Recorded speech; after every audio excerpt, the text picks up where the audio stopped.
बिस्मिल्लाहिर्रहमानिर्रहीम। अस्सलाम वालेकुम। Good morning students. मैं उम्मीद करती हूँ आप सब ठीक ठाक होंगे। मेरा आज का पैगाम गुस्से के बारे में है कि गुस्सा किस तरह इंसान की ज़िंदगी में बेसुकूनी पैदा करता है। बेशक हम सब मिट्टी के बने इंसान हैं, एहसासात जज्बात में गूंदे हुए लोग हैं, हर तरह के तजर्बात से गुज़रते हैं, मुख्तलिफ सूरत हाल का सामना करते हैं। आजकल की तेज़ रफ्तार ज़िंदगी में जब पलक झपकने में नित नई बात होती रहती है, तो ऐसे हालात में इंसान का अपने आप पर काबू रखना बहुत मुश्किल काम है।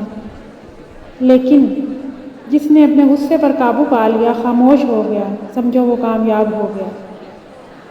सही बुखारी मुस्लिम की एक हदीस है कि आप सल्लल्लाहु अलैहि वसल्लम ने फरमाया, हकीकी पहलवान वो नहीं जो गुस्से के वक्त किसी मुकाबिल को पिछाड़ दे, असल ताकत वाला तो वो है जो गुस्से के वक्त अपने नफ्स पर काबू रखे। क्या आपने कभी अपने गुस्से पर काबू पाने की कोशिश की है?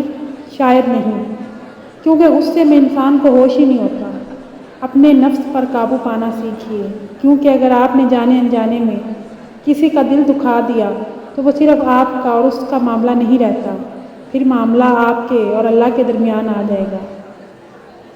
और क्योंकि अल्लाह सब्र करने वालों के साथ है, लिहाजा हमेशा से कोशिश करें कि अपने गुस्से पर काबू रखें और अपने अल्लाह को अपनी तरफ रखें, ना कि फ़र्द मुखालिफ अल्लाह को अपने साथ कर लें।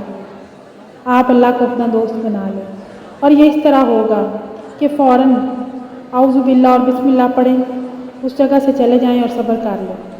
क्योंकि बाज़ औक़ात वक्ती गुस्सा इतना नाकाबिले तलाफ़ी नुकसान दे जाता है कि इंसान पूरी ज़िंदगी उसका ज़ाला नहीं कर पाता। आप लोग अपनी ज़िंदगी के सीखने के अमल में हैं, तो ये बात अपनी शख्सियत का लाजमी जुज़ बना लें कि अपने गुस्से को अपने ऊपर हावी नहीं करना, दरगुजर करना, माफ़ कर देना सीखिए। एक दूसरे को बर्दाश्त करें, एक दूसरे को स्पेस दें, अहमियत दें। अगर एक वक्त में आपका दोस्त आपको कुछ गलत कह दे या अच्छा बर्ताव ना करे तो दरगुजर कर जाएं, पलट कर जवाब ना दें, क्योंकि वक्त गुजरने के साथ साथ सामने वाले को खुद अपनी गलती का एहसास होगा। अगर किसी सिचुएशन में आपका खामोश रहना और गुस्सा कंट्रोल करने से मामला रफा दफा हो सके तो कर जाएं।